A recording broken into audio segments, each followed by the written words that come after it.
Hello and welcome everybody to the pre-show before the Paladins Console League. But before we get into too much here, I just want to say we're going to observe a small moment of silence for some of the events that happened yesterday in Jacksonville, Florida. For anyone who is unaware, there was a gaming tournament and a couple of casualties came through. There was a couple of victims who were able to live through it, but there was a shooting from a player that was disgruntled over his loss.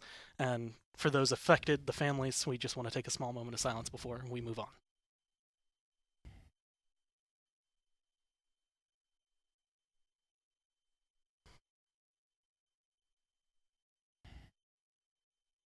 Okay.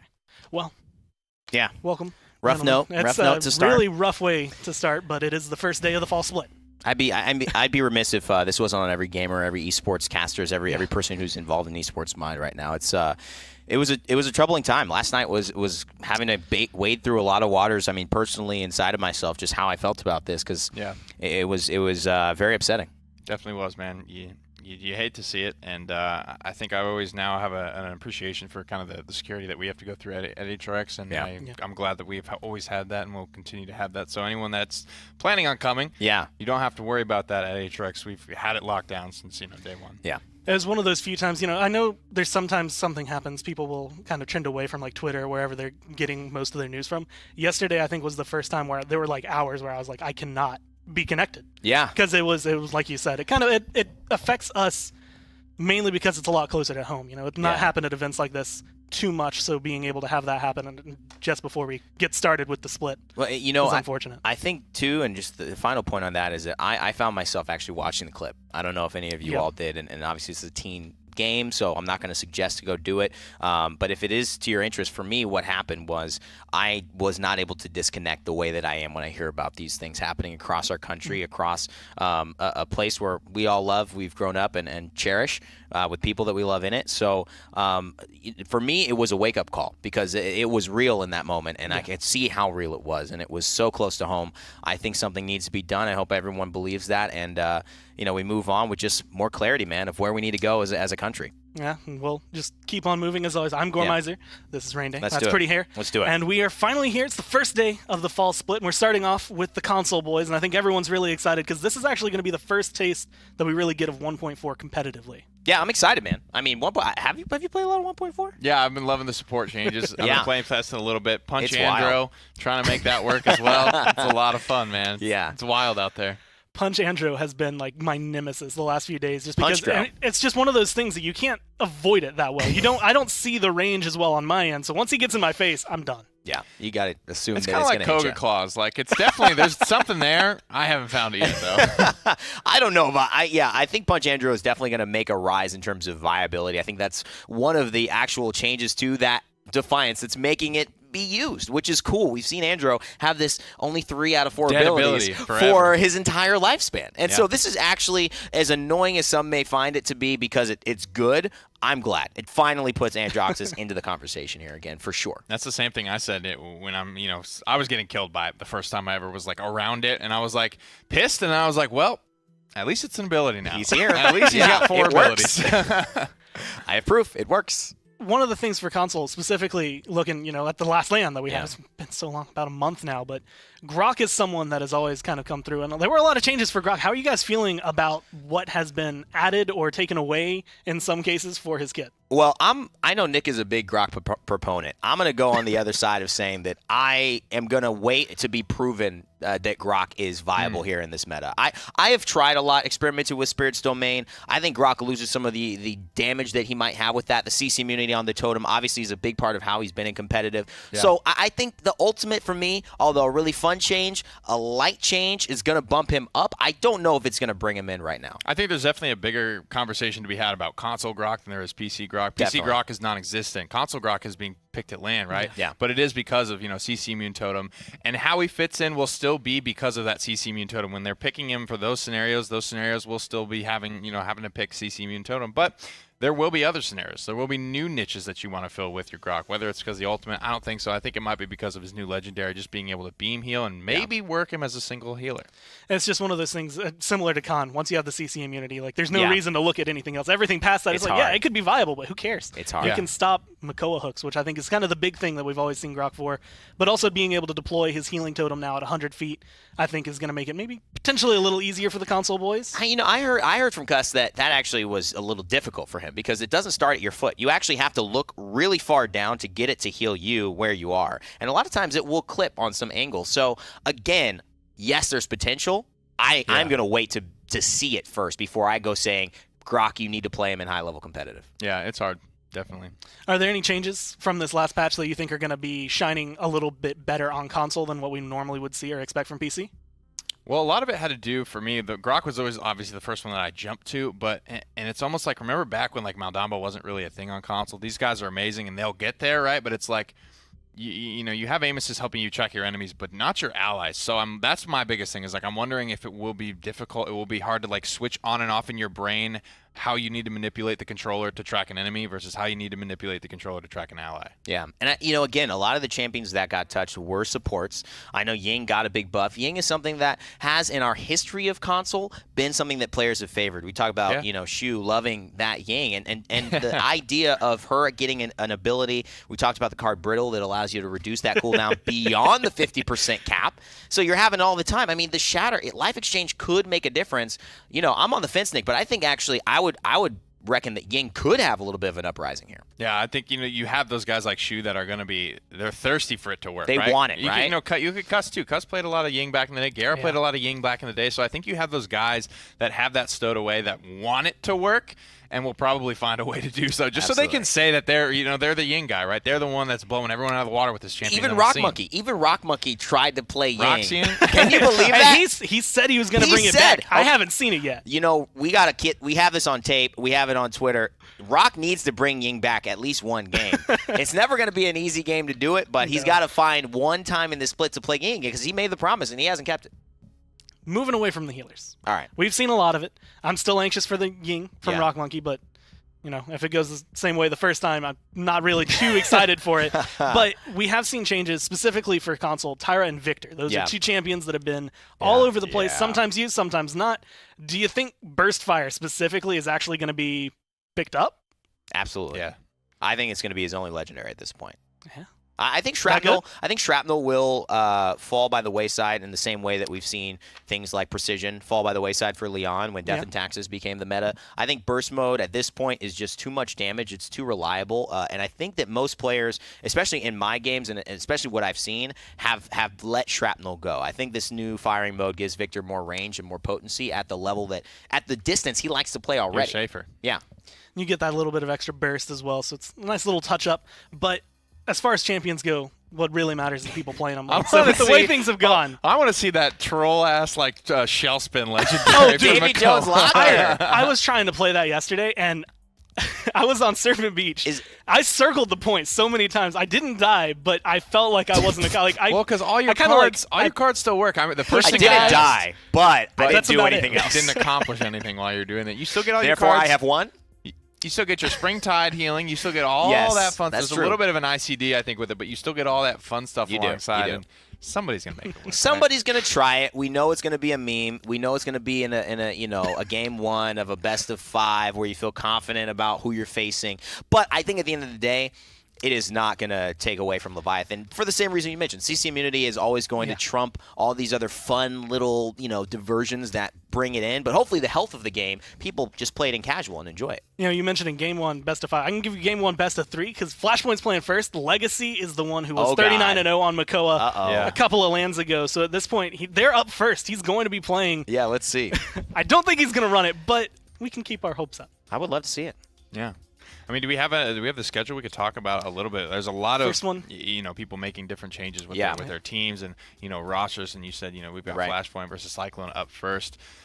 Biggest thing to note about Flashpoint is you don't have Swiper on there. You've got a guy named Harvey now filling in for him. And they're going up against a team, Cyclone, which is, I think, going to be a rename of what was ITEC. A couple of players from there, at least, ITEC, Noxmave, a lot of players that have been in the scene, but have always kind of been nipping at their heels, right? Yeah. Flashpoint's always been standing out on top. So Cyclone, do you think at this point, especially with some of the changes, is that going to benefit them at all, or is this still going to be Flashpoint's game? At the end of the day, Swiper was not a real part of this team for the last 2 LANs. The first part, they changed the tide of PS4 and the history in console because PS4 had never beaten Xbox. They did that. Flashpoint has earned that title to be respected. They didn't come through in the last one. It was the winners who we all thought was going to take it, Skeppy and his squad. But at the end of the day, they already accomplished something great in the last few months. I expect big things today. I think the best thing about this patch is that, no, by default, it's not going to make for any upsets, but it opens the door, right? It opens the door for a new team to come and put the work in and figure out what's strong in this wild west of a meta that 1.4 has brought to us. So there is the door. There's the possibility of that happening. Just get that step ahead before everyone else can catch up. That's game number 1. That's going to be the first set that we actually have for today, following up 3 after that, as you can see on the side right there. But we're going to go ahead and take a quick break, get ready, and go ahead and jump into that first set in just a few minutes. Hey, ladies and gentlemen, welcome to the Paladins Console League. My name is Rainday, and that's Pretty Hair. Evan Raider, Nick Keogh for your edification. And as we get into the start of this great league, just want to say if you missed the pre-show, we'll be having that every kind of 10 minutes leading up to these broadcasts from now on before we get into the first set. And also, stay tuned for after the show. We'll have a little roundtable discussion towards the end, a little bit more lax. Maybe the ties come off or get loosened, talking about what you saw throughout today. It's going to be a lot of fun. Yeah. I think that's the thing today. This is our first sampling of 1.4 in a competitive environment. These guys have had, a couple weeks now to just kind of get their feet wet, start to figure out, are we going to try and break anything out? There's also, this is the first time in their league setting, right? They don't want to lead with their best foot forward here. Maybe they go with what they know with all the pressure on. Yeah, there's so many changes. And let's take a look at the standings before we get into the gameplay, because that will give us a bigger perspective as to how this entire season is going to shape up. As you can see, the teams that are going to be playing in this league, OTP, Radiant Esports, Vex Gaming, and Zimmerframe. And then you see on PS4 side, YCTG, CycloneGG, Brutal Fisher, and Flashpoint, the team we were discussing towards the end of that last segment prior to this, where they were the PS4 team to actually take the first championship here in June. And so, with that, I think we're about ready to get into it. These are going to be best of 3s that these guys play, almost like a mini PPL. Here's a couple of the teams from the North American side of things. Curse These Hands. I like that. That's catchy. That's clever. Onslaught, Vampire Lords, Happy Battle Cats on the Xbox side of things. Game Over, Warm Up, Oni Channers, and Elevate. We will be just doing PS4 today for both North America and for Europe. So that means we'll actually get 4 matchups, 4 best of 3. So plenty of Paladins to be played. I'm particularly really excited, Nick. I want to know what you're looking forward to as far as this 1.4, this new style of play. Obviously, we have the schedule here in case you're interested as what is going to take place in the future. And obviously, these can go a lot of different ways. So potentially, we'll see how that goes. And actually, these are the Xbox scores, since we won't be broadcasting that, so you could know exactly what happened here. But Nick, back to what we were talking about.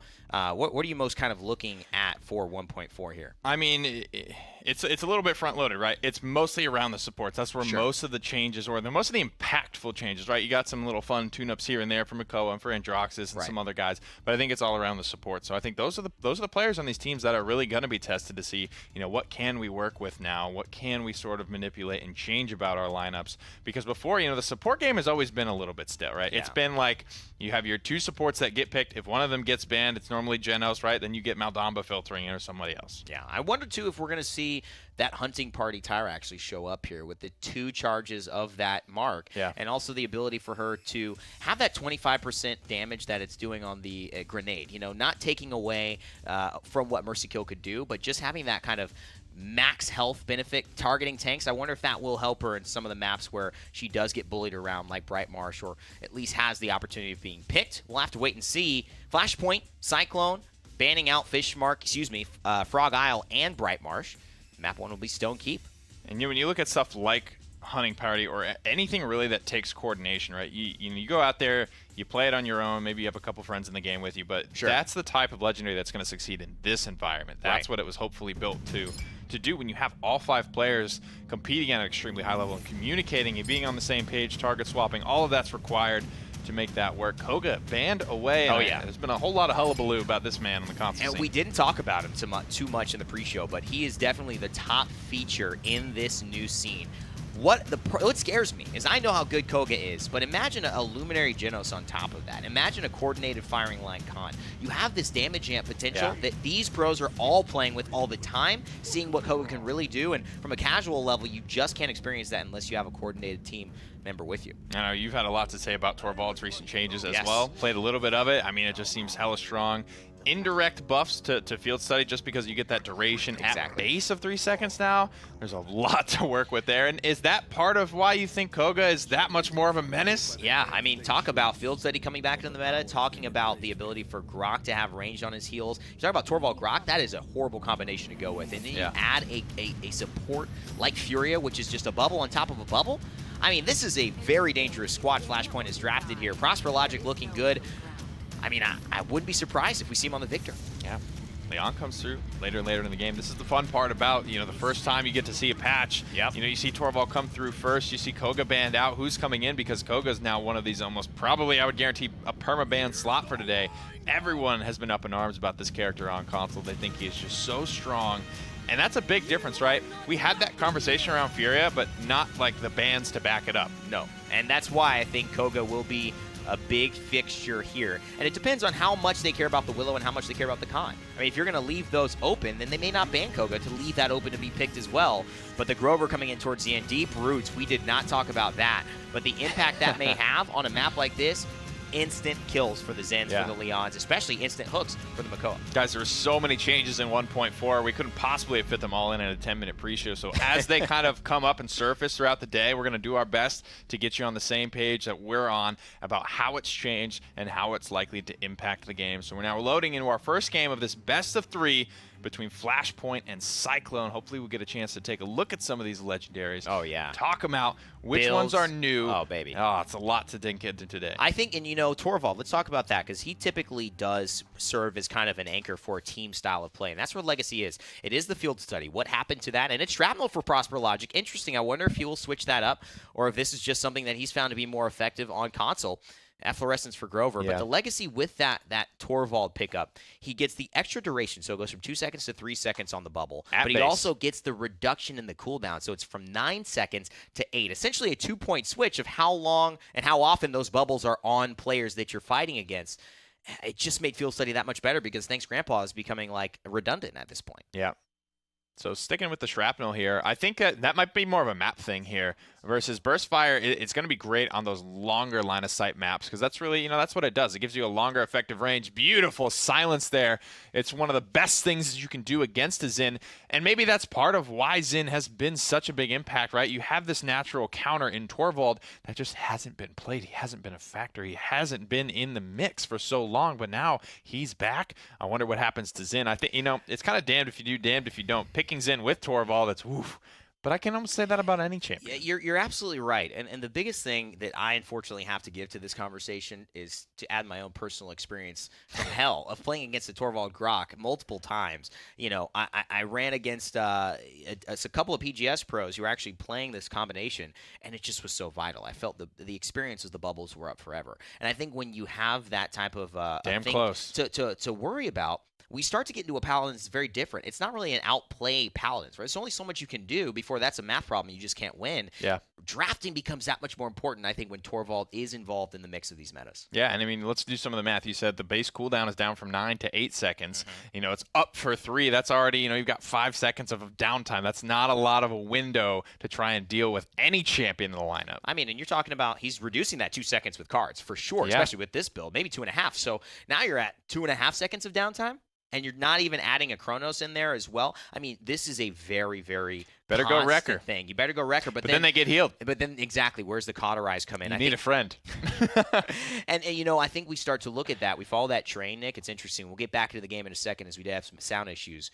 But what's interesting is that you start to kind of follow the bread trail and the crumbs, and it leads to Leon a little bit because she is really one of those only damage dealers that can, with Wrecker, have the sincere impact of a full Cauterize from the get-go and shut down a Torvald. So it's not just, hey, 3 points and now we can finally fight these guys after we're 1 point away from losing. Yeah, I mean, Leon's a great place to start. You've got some other champions in there that have those like inbuilt anti-heal cards.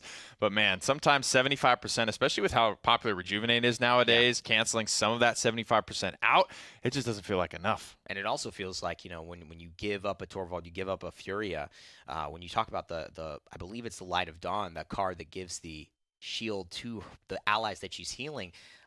There is no moment, you know. So I think this is really all about coordination. I can't imagine a Kogo experiencing this as well with his immunity on the Shadow Steps. So you know, I feel for Cyclone right now against this Flashpoint lineup. Yeah, it's gonna be very difficult to deal with. We're getting through some of these issues now, but I think we're good about to go back into game here. As we get the first point fight underway, Flashpoint already on the zone. They've captured about 40% of this first objective for themselves. This is a best-of-3 set between these couple of teams.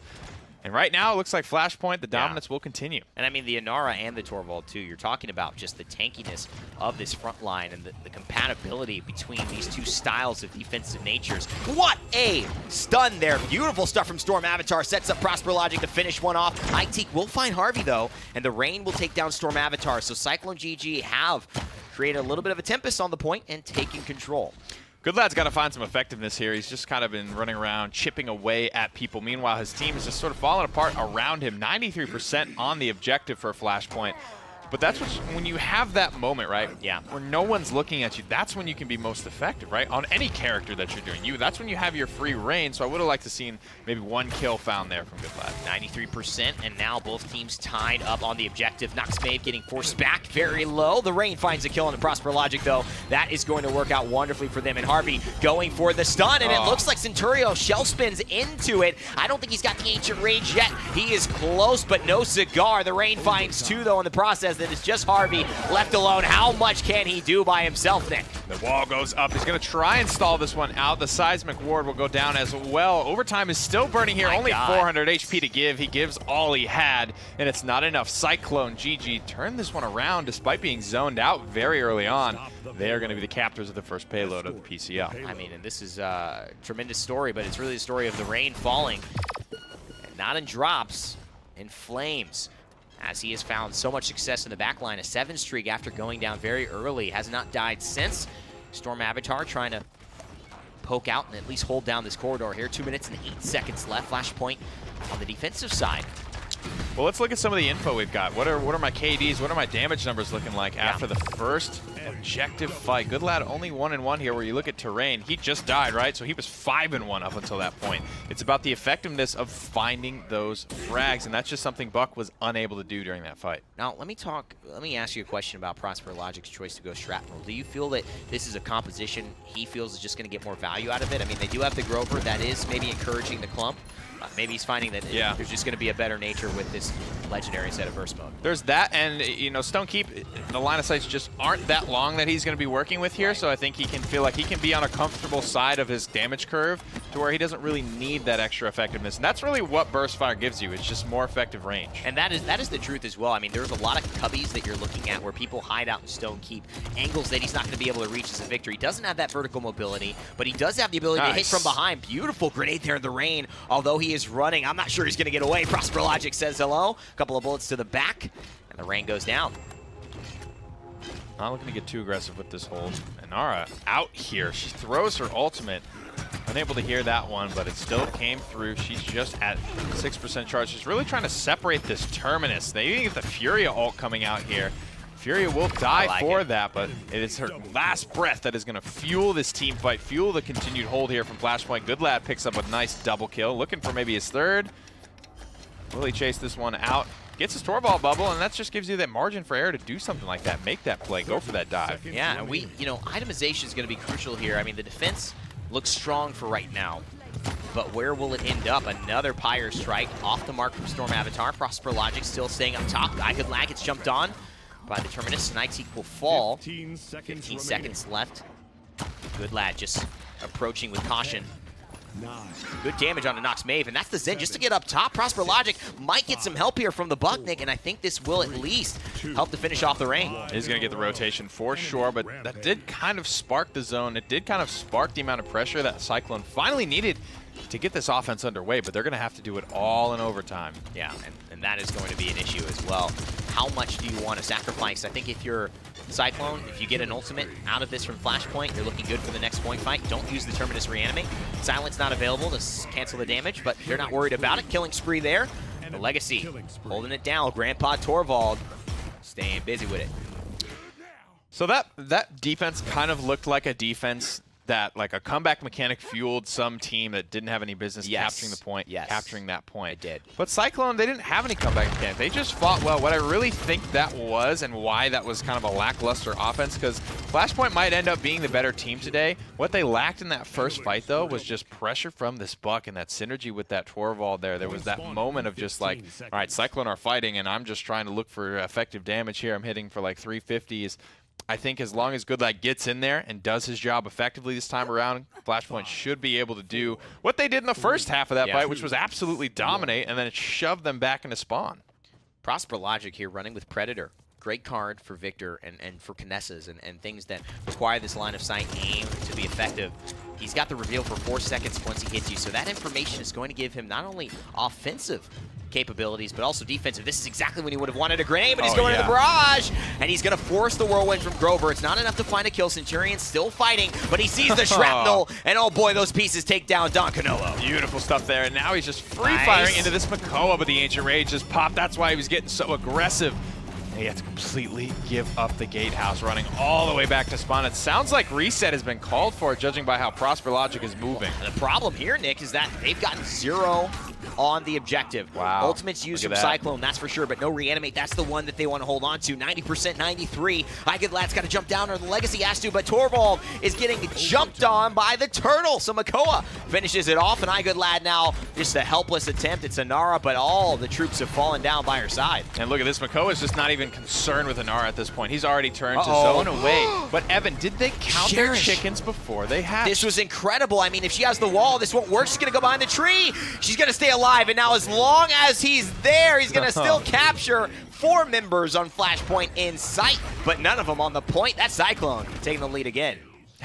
Man, that's just good play there, but there is a little bit of a dance you can do just to get that overtime to capture that through. That's on paper the best reanimate you could hope for there, but really maybe a little bit better dance from Flashpoint. They could have stalled that out just a second longer, or give up your life for it. Give up your life to restart that overtime. It's tough to do as an Anar, right? Because Torvald's not going to hold down the point like you are. Buck's certainly not going to be able to do that, so it's tough. Just with this composition that Flashpoint have drafted, and Nar's life is so critical, whereas you look at, you've got Makoa and Terminus, 2 frontliners who both have second life type of ultimates. Right, and I think, you look at this, and it's hinging on the Torvald play. Legacy, for me, has been less impactful than I would have imagined, Nick, starting out this fight. 1 minute and 30 seconds left. Maybe we can take a look at some of the KDs now mid-round after that fight has occurred and see where people land. It's always an interesting conversation with Torvald players, right? Because it's like you've got some of the best tank players in the world playing Torvald, which can at times, and this is the skill gap of Torvald, this is like what makes a good Torvald player, is like, how do I still be effective and not just be a little bubble bot that's running around, just bubbling a teammate, trying to make him look better. You have to find ways to still be effective. And I think it's even this bigger, wow, okay, going in for it. She's going to hit the Inflame, good damage. That's the 30% movement speed and damage amp from Furia.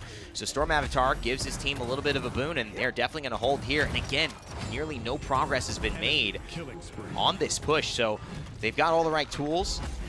Maybe just a bit of execution. It's about using this time effectively now. Flashpoint just needs to be constantly discussing what went wrong, how are we going to change it, how will they respond to our initial strategy, and how do we then outplay the second wave of resistance that's going to come through. Whirlwind's been a big part of it, and I think now that if you get later game cauterizes, Evan, that could be just a really big base, elephant in the room that doesn't have to be addressed anymore. I think, and to me, this reminds me of a team that hasn't made its mind up, and this just shows the newness of 1.4. The way they were so coordinated with their approach, or maybe the lack thereof from Cyclone, where they kind of grouped up and allowed the shrapnel damage from Prosper Logic to make effect. They don't seem to have that same type of effectiveness they have now in these mid-round fights as they do in the beginning. I mean, they didn't get 72% on the objective before they stepped a toe on there from Cyclone. So Flashpoint, to me, I think just need to get their what they want to do down together. Great headshots landing in a couple of last shots there from Goodlad, and just as it was in the round prior, the offense gets a little bit of legs under it at the last possible second. They have a lot of ground to cover. They still have their overtime.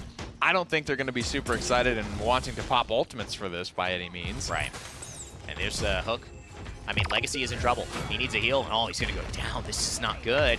And, this is the dangerous part to fall because it could go very, very quickly, and then you're staggered. Then you have to contest, and although it does seem like halfway still to home, 4 people alive. That's a Zenol, so that will be value for them. The hell was that Zenol? I'm not sure. That had to be a misclick. Well, I think someone might have been trying to, I don't know. I don't think there was anyone on this side of the Mississippi as had Zen.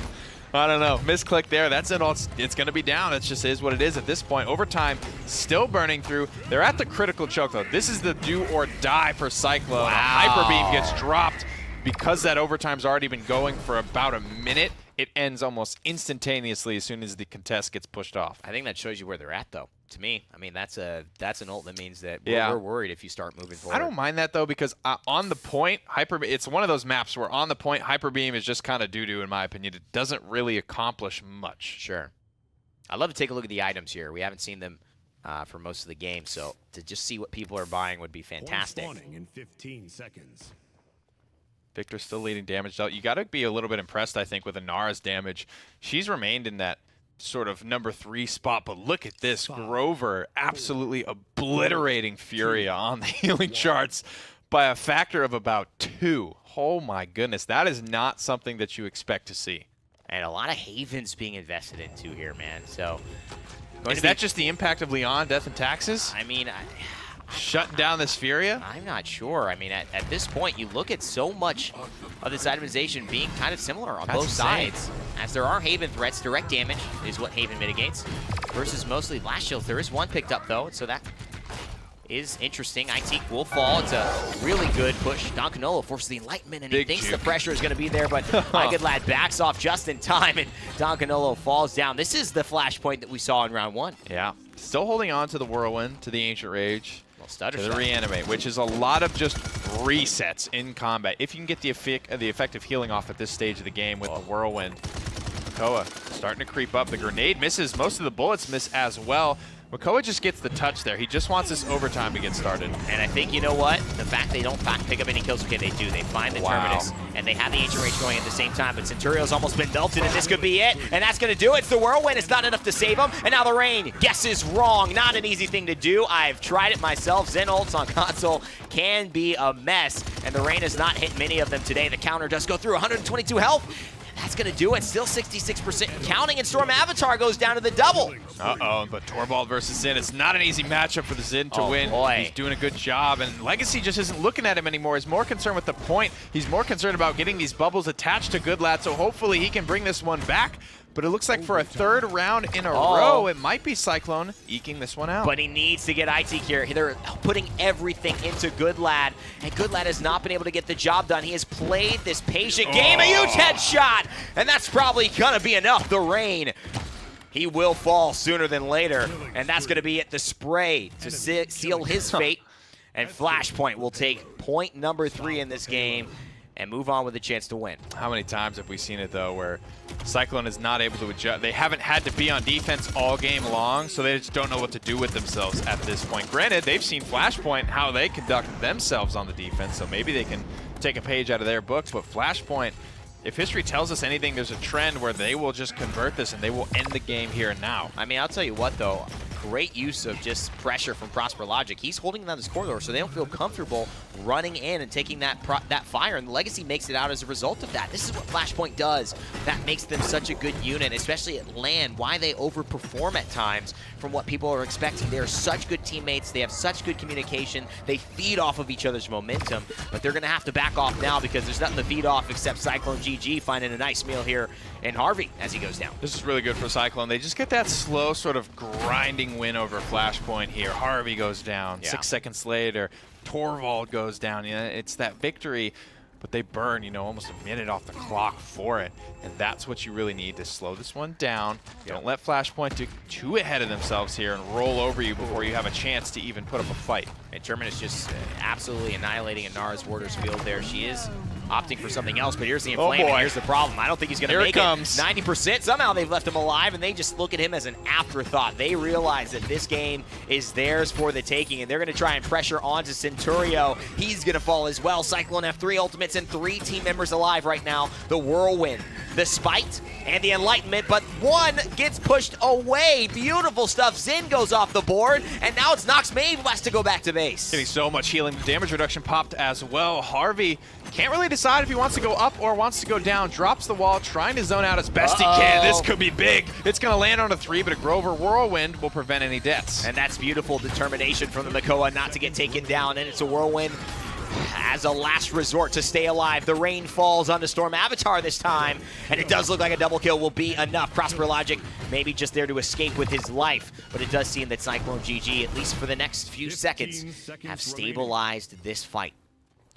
And they hold on to, honestly, their two biggest ultimates. The Reanimate as well as the Ancient Rage are in the bag. Flashpoint have nothing available to them. They can just hold this here. If they can prevent it overtime, it looks like they just might. Buck bonks his head. Yeah. To be honest, even if he didn't, I don't know that he would have got there anyway. Right. But that's huge at the end of the day for Cyclone because they maintain two huge game-changing frontline ultimates, and Flashpoint go into the final round with nothing. Interesting. I mean, from his position, you have to say either the Whirl cooldown was off, but he went straight into the Billow, so we won't know until we see his perspective. Maybe just got caught by surprise and hit the first button.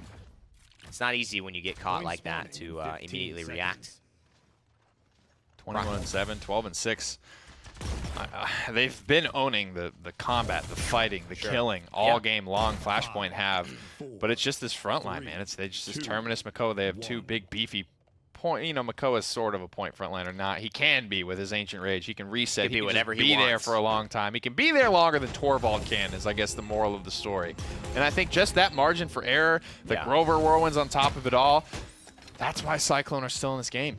I absolutely agree, and I think the reason they didn't win last time was because they used the same big two ultimates, the Ancient Rage, and of course they use it now at the same time as the Reanimate, but Terminus is still alive, still has a full health pool. iGoodLad finds the Rain, but Harvey looks treacherously low as the Legacy tries to come around, and iGoodLad finds 2 off of that. It's really the Barrage that does the damage. ProsperLogic eliminates 2, but he finds the last kill on the 3rd. You know what's funny, Centurio? He dies in the back line. Can this Reanimate save the day?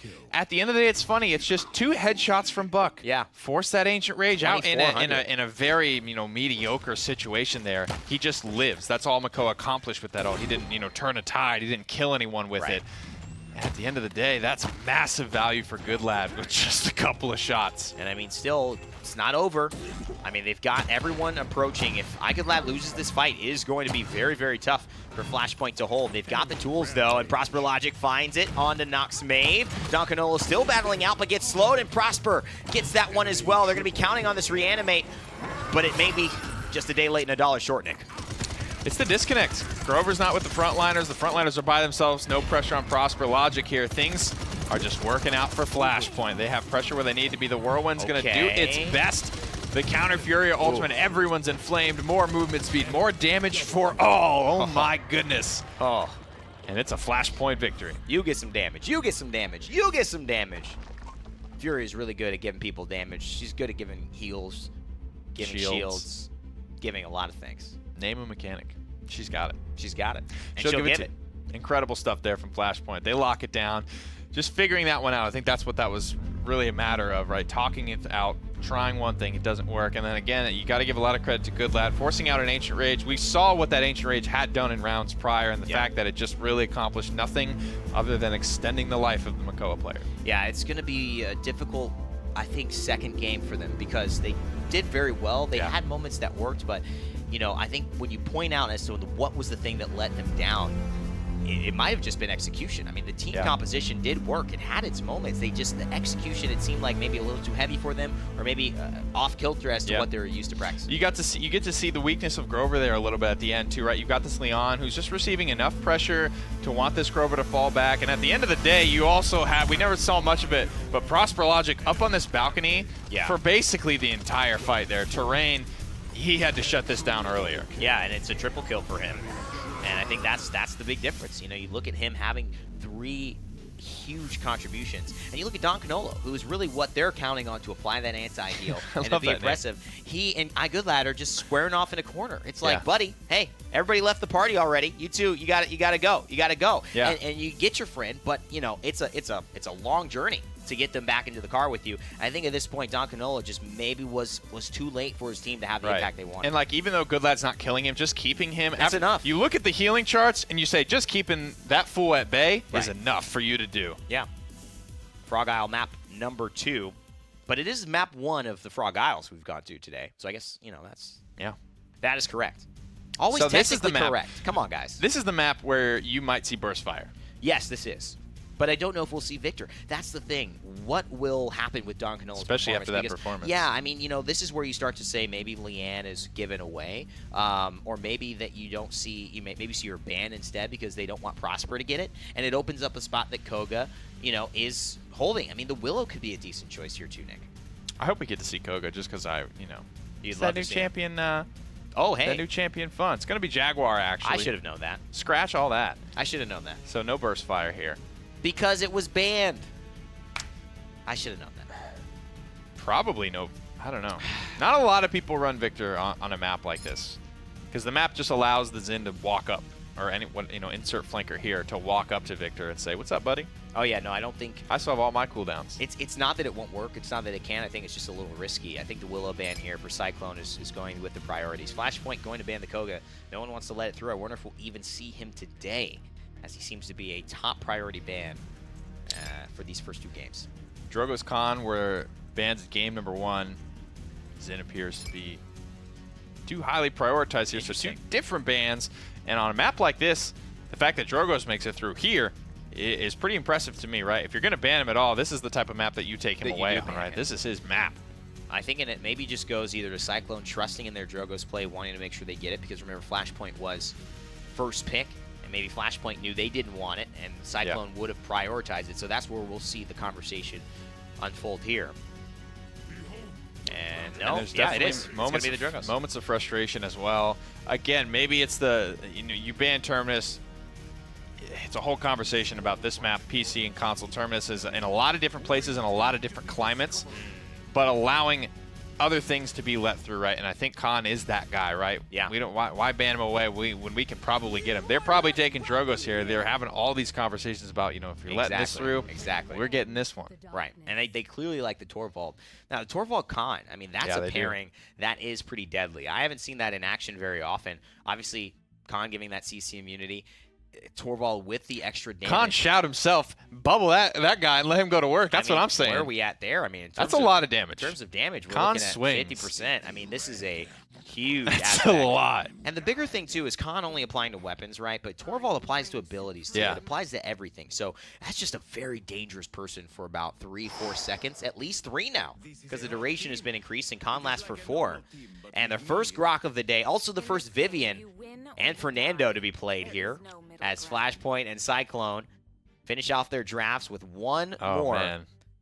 I know where this is going. I almost feel like it doesn't really matter a lot, but why not put all the chips on Vivian here and say, I mean, Vivian, at this point, Khan is a really force to be reckoned with. That's a lot of bonus damage between his own firing line, the field study, and now the Luminary on top of it all.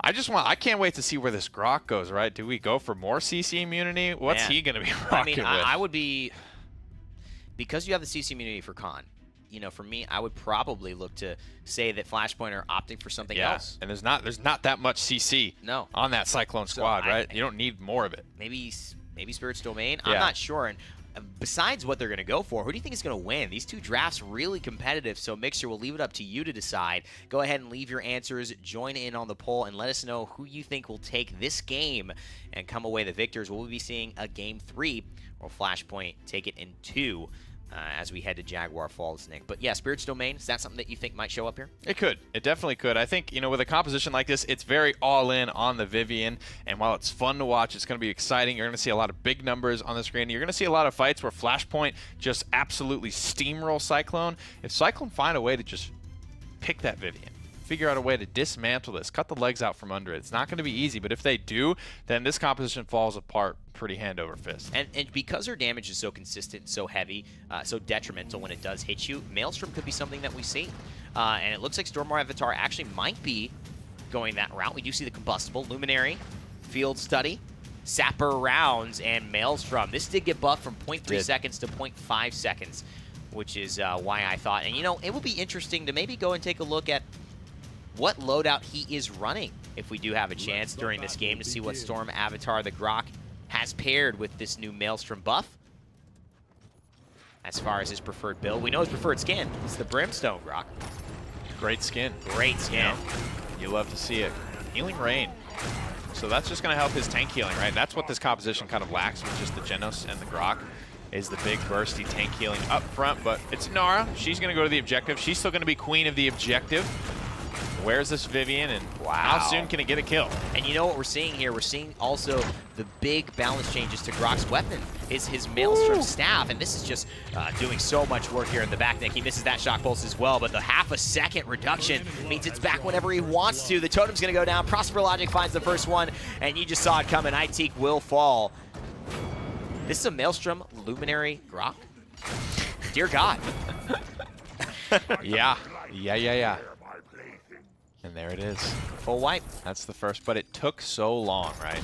Still 63%, so it's not really the biggest loss that's ever been suffered in Paladins by any stretch of the word here. Cyclones still have a chance. They still have a composition that is better at spearheading a retake than Flashpoint do, so they are far from out of this. And I love just the vision that Prosper Logic's giving into his team, but right now he is in trouble. He needs that Grohk, he needs that bubble, he just needs comes that flying mark, over the and he top. gets it all. The Legacy finds Centurio. The Rain, though, finds a kill, and this is maybe Cyclone turning it around. We've seen them do this so many times, and the Rain will find good lad Itik on the point.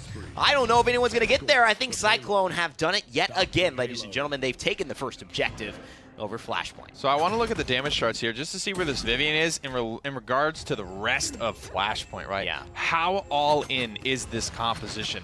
Do they need something else? Do they need someone else to try and step up rather than just play Protect Prosper the whole game? And I think that's a big question. I mean, if you want to play that Protect the President, Protect Prosper, I like that name a little bit better, actually.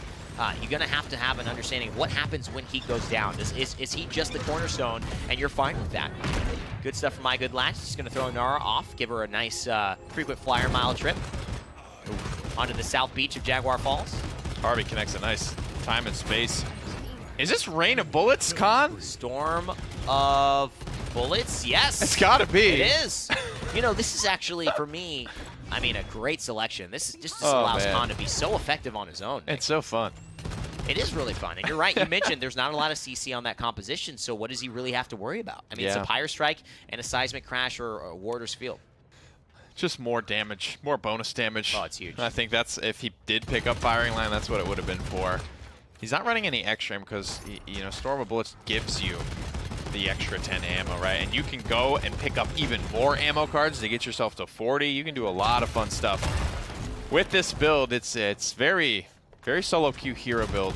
Absolutely. This is my solo queue con build for sure. Look at that. I mean, look at that. Him and Vivian, I mean, that is a dangerous pair as well. And he still gets the healing. He still has the shield. I mean, the CC immunity isn't everything, folks. Khan still has plenty of tools in the toolkit to survive on his own when pressured.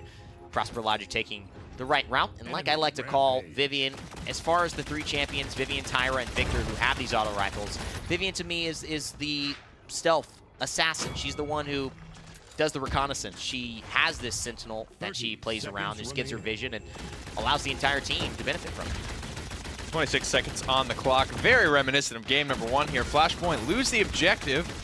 Then they just spawn camp Cyclone for the rest of the round, and the payload doesn't make much progress. Seconds remaining. And it's so wild. Did he stay Tempest? 9.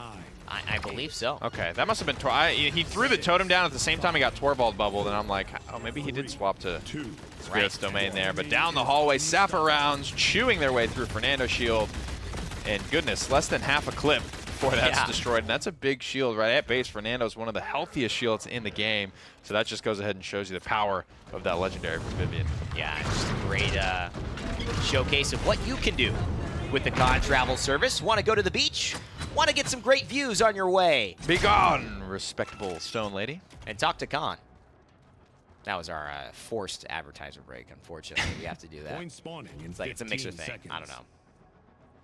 7-0 for Young Legacy on Torvald. Wow. Did we just have damage up? I wasn't looking.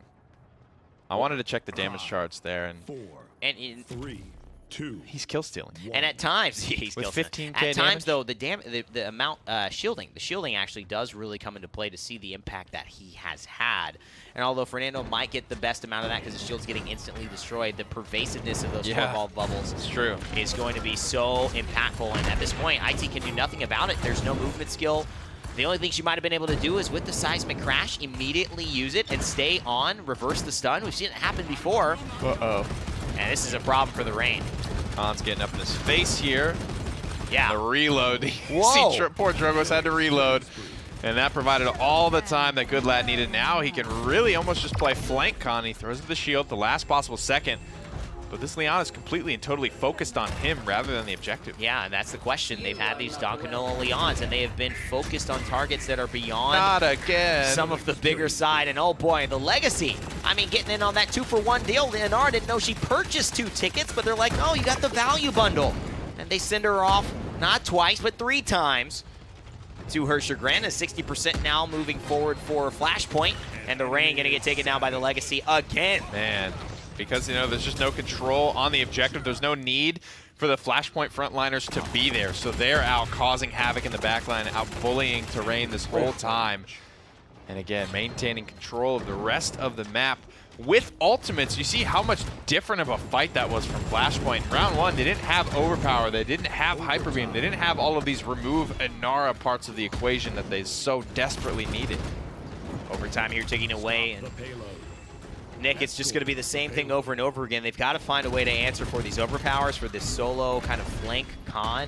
And with this Luminary mark, every time the Inara comes in, it's just like, wow, Let her play! You Let him play! get a throw. You get a throw. Cyberbullying.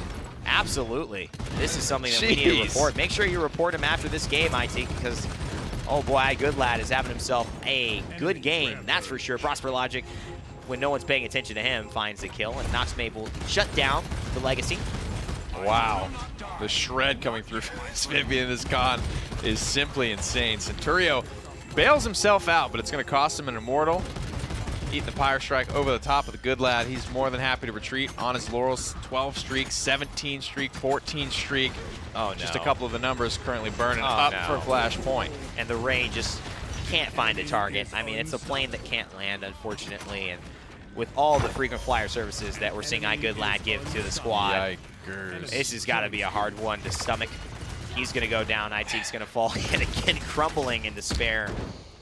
This is what can happen with this comp, man. We've seen them be on the back foot for the first full round, but when they're getting their ultimates online and using them effectively, they're still going to need to continue to do that going forward for this to continue to work the way it has been. Yeah. But this can absolutely just build up so much momentum as a composition and be very hard to just stop. Now, we don't often talk about the impact Vivian has to a squad, but when you're zoning, that vision being team-wide now is such a big deal. And again, my God, are you he is going to get thrown off, and at this point, sure, it's the Inara, but it's IT. It's being. Let's talk about being a human being. Yes. You're pissed off. You're pissed off. That's what I'm saying. I am tilted off the face of the planet at this point. Yep. Because I didn't get to do anything that round, and there's nothing I could have done about it. And you know what? I think also We just have a montage of this guy getting knocked off the map. This was the one that would have sent me over the edge, right? He's worrying about the Khan. The Khan is in there. He knows the ult was just used on him. He's like, all right, I'm good. I'm going to get you back. And then the Legacy shows up and says, you forgot about the grandpa. I mean, 1 and 9, but you know, you have a lot of explainable deaths there, right? The 2 and 10, the 1 and 8, the 1 and 7. There's 7 of him getting thrown off the map. Yeah. 3. Truth be told. He's really 2 and 2 as far as playing. Playing the video game. It's, you know, sad but true here for Inara. 14 and 1 for Prosper Logic. Flashpoint starting to catch fire here. Oh, no. And this silence, boys. And I think that maybe a moment of silence for this, what has to be a loss. But, you know, there are moments where you can say, if it just went this way, but it has to happen with the Legacy getting pushed back, and it's going to slide. It's not going to allow Don Canola to stay alive. He's going to get the recharge as well. 31% and counting for Cyclone, but it's Flashpoint now who have full control. That's pretty incredible presence of mind there from Legacy, right? He gets knocked out of there by Combustible and says, I'm going to just go ahead and use this to my advantage. Right. Almost without hesitation. He's winding up his ultimate. He knows where he's going to be, and this Drogos just can't find home. You said the plane that couldn't land, and the story continues for Terrain. And that is unfortunate. Through time and space actually will hit there. Donganolo already spotted out. And is that because of the vision? We're not exactly sure, but I know that 26, 27, 28 is the number of the streak that Prosper Logic is on. Keep going. You were doing so good. I was. You know, Such a good counter. Almost at 30.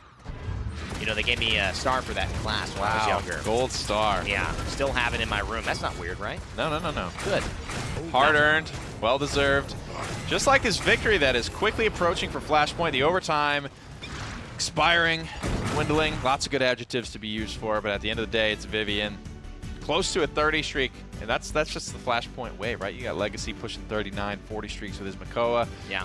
Close, but no cigar for Prosper today. And great opportunities for them to see what didn't work. They had moments where they did lose, and every single initial point fight they had problems. Yeah. That's got to get corrected. You got to look at the tape. But overall, great day for them, and they're going to take a win in the first week of the Paladins Console League, happily home with them heading into week 2. Beautiful stuff from them. You got to see a little bit of the flavor of 1.4, as well as just where the game is standing as a whole, right? You did have that new champion come in with Koga as well. Haven't gotten to see anything from him. Don't know if we'll get to see anything from him I don't know. at any point today, right? Yeah. You've got a lot of things. Not only is the character strong on its own 2 feet, which is really what you want to look at when you're looking at a champion, but you've got other guys like Torvald and things that are starting to be way more popular than they were back in the day that are going to make the Koga problem even worse. And I am again in a state of, I think, disbelief, or at least suspended belief that we will be able to see the Koga. I'm not sure. Just feels like people are already on top of him being overpowered. That's a conversation happening, right? Yeah. So I think if everyone's on that page, if everyone's thinking the same thing, why would we? Yeah, why would we? So hopefully we do. I'd like to see it as a spectator, but let's take a look at this schedule and see exactly what this win means for Flashpoint and what that will transition them to heading into next week. It's a 2-0 for them. And up next, I believe, Rudel Fisher and YCTG, if we are going by this schedule. We will be going on a very quick break, but we will be back with more. We'll get a new caster in here, rotating out for the day. We've got 4 games, 3 more to come here in the first week of the Paladins Console League. We'll see you in a second.